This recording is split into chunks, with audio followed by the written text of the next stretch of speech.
Welcome, everyone. I'm Sue Barber, author, former IT director for a Fortune 500 company, turned executive coach, and this is the Visibility Factor podcast, where we explore how to raise your visibility and play bigger at work and in life.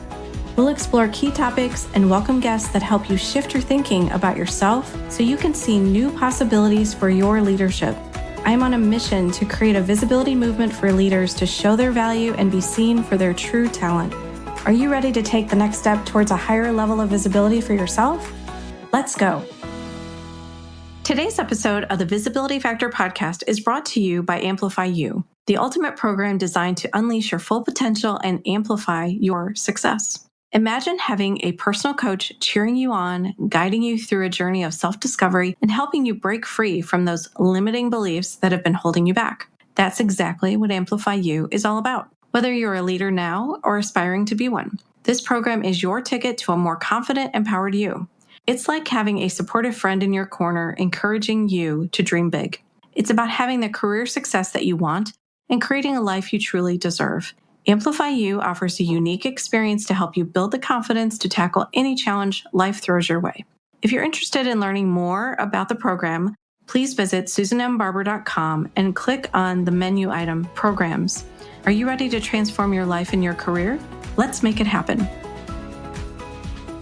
Welcome back to the Visibility Factor podcast. This is Sue Barber, your host. On this episode, we are going to talk about the things in your life that you are tolerating, how it impacts your energy, and it also impacts the opportunities for you to do more in your career and your life. So you might say, what's a toleration? These are the things that stress you out every day, but they haven't caused you enough pain to make a change to them yet. Why is this important? Because they take your energy away, which makes you feel negative, irritated, skeptical, or even angry. It prevents you from being your best self for you, your family, friends, and coworkers. People can feel those negative emotions from you. It can impact how others perceive you and impact opportunities for success. I first learned about tolerations when I started coaching school. It was one of the first classes that I took in the program. I had never really thought about tolerations at all before that class. And once I learned about them, I could see them everywhere. Now, for a coach, it is meant to help clear out things that drain our energy. The saying goes, you can't take a client deeper than you are willing to go. I had no idea how many things I was tolerating and that I needed to work on addressing. So I'm going to share a few of my own tolerations as we go through this. But I wanted to give you some context and some examples of where tolerations can show up for you. So these might be things in your life or work environment that are irritating, people who don't treat you right, situations that frustrate you, for example. I'm going to start with some easy ones and then move into the harder ones. So sometimes it's our physical space that can drain our energy. So I'll give you an easy example that I use myself. You have a messy closet that you need to clean out. I definitely have had that. You are looking for that one black sweater that you want to wear today, but you can't find it. Now you're spending 20 minutes looking for it, and you realize that you put it on your shelf instead of hanging it up like you normally do because you were in a hurry. You look around and see how many things are in there that you don't even wear anymore, that you should donate or throw out. However, you have other priorities, so cleaning out your closet falls to the bottom of the to-do list. A few months go by and your closet is getting worse. You hate to even look at it, but still you don't do anything to address it. How many of you can relate to that example? Now, tolerations are going to drain you after a while. So let's think about that example again. Think about how you feel when you go into a messy closet. It takes away your energy and you get mad at yourself because you haven't already done something about it. Imagine how you would feel after you've cleaned it out and it looks really nice and organized. Wouldn't you feel happier and have more energy when you go into your closet now? So this is just one example, a simple example of a toleration. But think about how many of you may be dealing with other tolerations in your life, other things that are affecting your mood, energy, creativity, and happiness. Now, I always feel a lot better after I clean my closet. It's nice and organized, and it just doesn't weigh me down anymore when I walk in there. So learning about tolerations was a big lesson for me. I really had no idea how much I was tolerating and needed to change. Now, these aren't just things about the physical space around you. Tolerations can impact you in all areas of your life. a few of the categories that I learned about in the class were they show up in your relationships, in your finances, in your health. Even making a few changes to eliminate them will make you feel like you have more energy. It will also motivate you to clear out even more of the tolerations that are wearing you down. So I'm going to focus on a few of the different kinds of tolerations that you might be experiencing. I will share some of my own examples to help you think about how to eliminate them from your life too. So the first one, I went through the closet example, but I'll share a few others with you that you might have. So a physical environment. So these are set in what you really want, right? Your end result. So I am not tolerating anything about my home or work environment. So my example for that was we had a leak in our living room in the ceiling, and I looked at it every day, and I started to realize that's actually annoying now that I know about this. Why haven't we fixed that yet? What are we waiting for?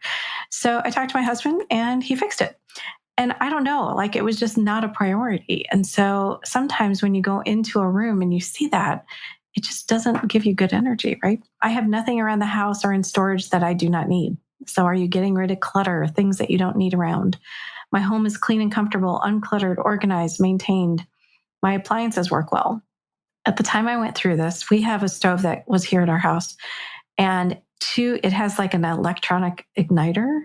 And so it broke. So I only had 2 actual places to cook on the stove. And I just lived with that for a really long time because I had someone come out and it was really expensive to change it. And I thought, it's fine. I don't need to do that right now. I had kids in daycare. I had other things to pay for right at that moment. And so I just didn't. And my brother-in-law came to cook Thanksgiving dinner. He's like, Sue, you only have 2 burners. Like, I know I need to get it fixed. But it's kind of interesting, right? That you can put up with stuff like that when I could have, really probably found the money and just paid for it. But I just thought, what? I need the money for something else right now. So don't put up with tolerations, things that annoy you when you have to use them and you can't. Personal files, papers, receipts are all scanned and neatly filed away. My office is clean and organized. Now, I just went through and cleaned out my office and cleaned off my desk, and it does make you feel better. So if that's something you have, think about doing that. It doesn't take that long, and it might just free you up with more energy. The next category is well-being. So I take care of me every day. I walk or exercise at least 3 times per week. I consistently take evenings, weekends, and holidays off, and I take at least 2 weeks vacation each year. So some of this can be like goals that you set for yourself. My life and work are in balance. I celebrate when good things happen in my life or work. I didn't used to do that. I used to just go to the next thing. And it's so important to slow down and celebrate things that are going well. Money. I'm on a planned career path. I'm satisfied with my progress and I'm taking steps to stay on my plan. I know how much I must have to be financially independent and I have a plan to get there. I have 6 months living expenses in an interest-bearing savings account. I know my net worth. I have a budget that allows me to save money for my future. My will is up to date and accurate. The last category is relationships. I intentionally maintain a personal and professional network to move my life and business forward. I have let go of the relationships which drag me down or damage me. I've communicated or attempted to communicate with everyone who I upset, even if it wasn't fully my fault. I have fully come to terms with those people who have hurt, damaged me intentionally or not. I quickly correct miscommunications and misunderstandings when they do occur. Now, my coach used to call this cleaning up your messes. So if you have a situation with somebody, could you go address it and really clean it up now versus waiting and waiting and waiting, and then it just gets worse? Or there's resentment or frustration by both sides. Try to find a way to clean it up. I'm in tune with my wants and needs and get them taken care of. I do not take personally the things that people say to me. So I'm going to share a story with you in a few minutes about someone who took something personally and how it can impact you. So let's look at some of these harder areas, and this is around people. Has someone made you mad at work? Has someone told you they would do something, but then they didn't do it? Has someone taken credit for your work? Has someone borrowed money from you and avoids the subject whenever you are in the same room? Has someone treated you poorly either at work or at home? Has someone let you down and disappointed you? Now, there's many, many more. I just wanted to give you some examples to think about because I think we all have at least one of those that we can relate to in a situation where someone made us feel bad. And in the moment, you get to feel how you feel. So if you're angry, you get to be angry in that moment for sure. You get to be angry for as long as you need to feel like you're starting to get past it. But some people hold on to that anger for months and even years, and that's not good for you. So if, for example, you are angry at your boss and you don't say anything, who is that hurting? You or your boss, who doesn't even know you're angry? The answer is you. When I see clients holding on to something from years ago, I'll ask them that same question. Who is it hurting, you or your boss? They never even thought about it, that it could be hurting them. They just hold on to that anger instead of processing it and letting it go. So this week alone, I have had 3 different conversations with employees who are being mistreated. In all of the situations, they were absolutely treated poorly. They felt used, devalued, undermined, embarrassed, angry, and frustrated. They had a right to feel all of that in the moment. This type of situation impacts you in so many ways when that happens. Your confidence is shaken. You wonder if you need to leave your company, or do you stay and try to turn it around? Do you even want to? Now, these employees were hurt and then became angry. They trusted the people that they worked with and they were blindsided. They thought that they were in a good place and had the approval of their management and the people that they worked with. Now they're mad at this person or situation and themselves. They don't know what to do, but they also are feeling a bit of grief, right? Things have changed and they wish it could be the way it was. And so they need a little time to get some perspective. I talked to them and coached on probably 3 options that they have in front of them. And so we talked through what those might be for each of them. But I'll just generalize this a little bit for you. They could make what happened personal and hold on to the anger as long as they want to and let it continue to hurt them. That's an option that they could choose. They could have a conversation to address what they felt with the person who made them upset and let them know what was upsetting them. Or the third one, which a lot of people don't consider, is they could forgive the person and themselves and let it go. There's a quote by Lao Tzu that says, care about people's approval and you will be their prisoner. So if they are holding on to someone else's opinion of them or someone else's feedback or criticism, they've now become a prisoner to that person. They've given their power to that person instead of standing up for themselves and doing something different or helping themselves out of it. So do you want to give other people the power over you? Just think about that for a minute. How many things are you mad at, angry at, frustrated, and you're holding on to that, which is only impacting you? Holding on to anger is a negative energy that will impact you in your stress level, brings up your anxiety to a higher level, and worse yet, it can make you ill, physically ill. So using your voice to share how you're feeling with the person allows you to get it off your chest. But you need to be ready for the fact that they may not care or want to discuss it. So usually somebody who's closed off like that may be insecure about their own leadership. They can't see that they did anything wrong, and they take an offensive position to put others around them down so they feel better about themselves. So you need to know who you're talking to and approach the situation in a way that hopefully they can hear you, but be prepared that they may not. And that isn't on you, right? That's on them. But I don't want you to go into it and be surprised again that they are not willing to listen to what you have to say. The last option, forgiveness, is usually the option most people don't consider. And I definitely had never considered before I worked with my coach on this, on some things. And it's the one thing you can do to process the negative feelings and get them out of you. And if you don't even want to have the conversation with the other person, or you can't, it's an option, right? Because what we're trying to do is get the negative feelings out of you. So I mentioned an example about taking things personal earlier. This comes from an article called Leaders Learn, Forgive, and Move On. And so I wanted to share it with you because it's a pretty common thing that I think we can all relate to. A woman was waiting to meet a friend for coffee. 10 minutes after the meetup time was supposed to start, the other person wasn't there yet. Immediately, she thought she must have gotten the date or time or place wrong. She checked. She was in the right place, the right day, and the right time. She called her friend, and her friend said, "Oh, I forgot all about it." So even though it had been her friend's idea to meet, her friend had forgotten. So the next morning, she realized, I'm not mad at my friend anymore. I'm not mad about it. She started to focus on what her friend's forgetting said about her. She took it personally. Maybe she didn't mention rescheduling because she decided I wasn't important or interesting enough to meet with. She was making something personal that wasn't. She recognized that by asking that question. She gave the power to her friend when she didn't really need to, right? It wasn't about her. She realized that she had no control over her friend forgetting, but she could control how she responded. And I think that's an important piece to just call out here for a second. We all have choices. We can make our own choices, regardless of what someone else does. We can't control them, but we can control our response to situations. So she called her friend up and set up a time to reschedule. Her friend had said that she was too embarrassed to call because she was so ashamed that she had forgotten. So interesting, right? They both went inside and either hid or shamed themselves or blamed themselves for the situation instead of recognizing that it wasn't about them, right? Each of them had their own situation. It's okay to forget something, right? And I'm sure her friend would have given her some grace if she said, you know what, I had so many other things going on and I totally forgot. It's not, I so apologize.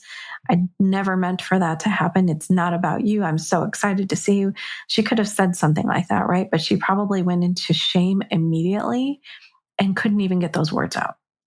So this is just a simple example, but it happens all the time, right? Things like this happen, and we create judgments about the other person instead of having compassion for what they may be going through, right? They may have had something else happen in their family or something else happen to them. Maybe they got sick.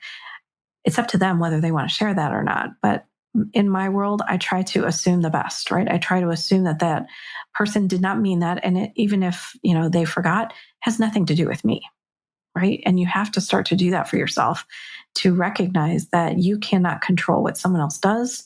You can only control you and what your response is. So I think a lot of people assume it's their own fault and they go inside and blame themselves just like these two women did. But we also do it at work. So if we don't get the job, if we're not considered for an opportunity, we immediately go inside and say, we must not be good enough. I'm not smart enough. I don't have the right capabilities to do what's needed for this role. So we go in and blame ourselves. And sometimes there are other situations happening that we don't even know about. Maybe someone else somewhere along the way promised this other person this role and you didn't know that. Or maybe they have a better role for you coming and they just don't feel like this one's the right one. There's a number of things that can happen. So having a conversation about what's really going on and asking for feedback, and hopefully they tell you, is important.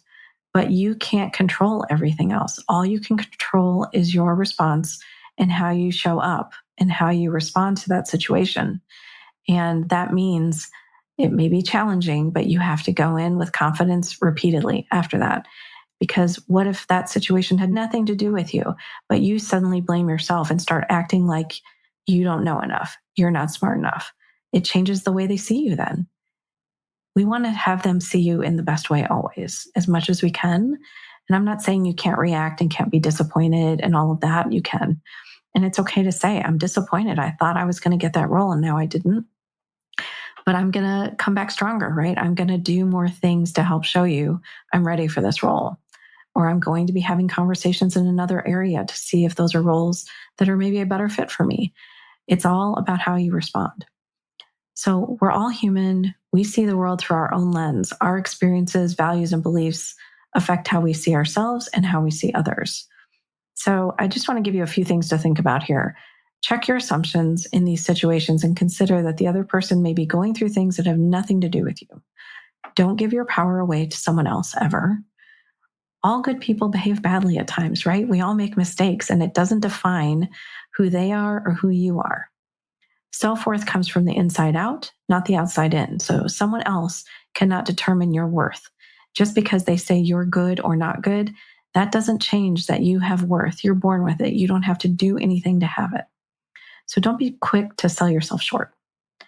Talk it out with someone if you can, right? The person that upset you or the situation that upset you, try to have a conversation about it. And if you can't, forgive, let go, and move on.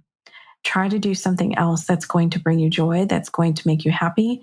And that might be a better thing in the long run anyway. So let's make sure we don't make everything about us, because being an effective leader requires that we get out of our own perspective at times so we can connect with other people and see their perspective, see what they're thinking about, where they're coming from. Being open for those conversations makes a much better collaboration. And that's when success happens. So I want to share a few quotes for you to think about around forgiveness. I thought this one was so interesting. Hurt people hurt people. So if someone's hurting, they may lash out, they may criticize because they're feeling hurt themselves. So the more you can clean out that hurt outside of you and not hold on to that, the better off you're going to show up. We are all responsible for actions and inactions. Whether we do something or we don't do something, we're still responsible for that. Forgiveness does not mean that you condone what that person did. So if they wronged you, they hurt you, they upset you, it doesn't condone the behavior, but you can still forgive them. Forgiveness is allowing you to take your personal power back. Resentment is a form of blame. Blaming others keeps us from taking responsibility for where we are now and where we are going. So if you stay in this victim place of I'm blaming someone else for what happened to me, it's their fault, I think you always have to at least question, is there any responsibility that I have in this situation? It's very easy to blame. It's the easy way out for sure. But at least ask yourself the question, do you have any responsibility? I love this one. Brains create a good guy and a bad guy. We are usually the good guy, but that creates judgment and resentment of the other person who is the bad guy. So we are constantly in that mode of, it's not my fault, it's their fault, it's someone else's fault, it's not my fault. And think about that for yourself. Are you doing that to yourself and to other people? I love this analogy from an article that Gabby James wrote. You carry around this backpack, and every time you choose to hold on to something rather than forgive, it becomes a rock that you have to carry in your backpack. You might get used to the weight of the rock after a while. You might even forget it's in your backpack after other things start piling on top. But that weight is still there. And as more things you choose not to forgive pile up, things start to feel really heavy. So how heavy is your backpack? How much are you holding on to that you could let go of?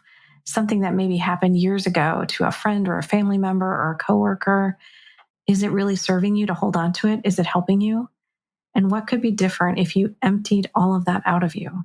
Would it give you more energy? Would it allow you to show up differently? Would people see you differently and perceive you differently? Possibly, right? Is it worth trying and forgive other people or go through some of these other things that we talked about today? Just try to look at yourself and do some reflection. And maybe there's an opportunity to do some forgiveness for yourself and for others. I'm going to go into today's visibility action now. So I mentioned forgiveness as an option to help you move forward and process your emotions about the person and situation. There are two pieces, right? You have to forgive them and forgive yourself. Forgiveness is about choosing to not feel anger towards them anymore for what they did. Self-forgiveness is about learning from your mistakes and giving yourself grace, even though you make mistakes. Mistakes are how we learn. So it's something that we almost have to do, right? In order for us to learn how to do something, we have to maybe make a mistake to make that happen. So what I encourage clients to do is to actually write a letter to whoever you are angry with. Say all the things you want to say, get them out there, be as angry as you want, get all the things on paper. You can write 7 letters if you want, or you can write pages and pages. The goal is to get it out of you. And sometimes when you get to say it, it feels better. It's like a weight lifted off your chest. You can throw them away. I'm not asking you to send them. Please don't send them. I think it's better if you don't. Throw them out, burn them, do whatever you need to. But the goal is to get it out of you. And that way you feel a little bit lighter, right? It brings back some energy to you. You didn't get to tell them face to face for whatever reason, right? Or maybe it wasn't possible to do that, but you held on to it, and that's not helping you. We need to let go of our past mistakes and other people's mistakes in order to move forward with our lives and grow. That's why a letter of forgiveness to yourself is important. So trying to highlight for yourself that you're not perfect.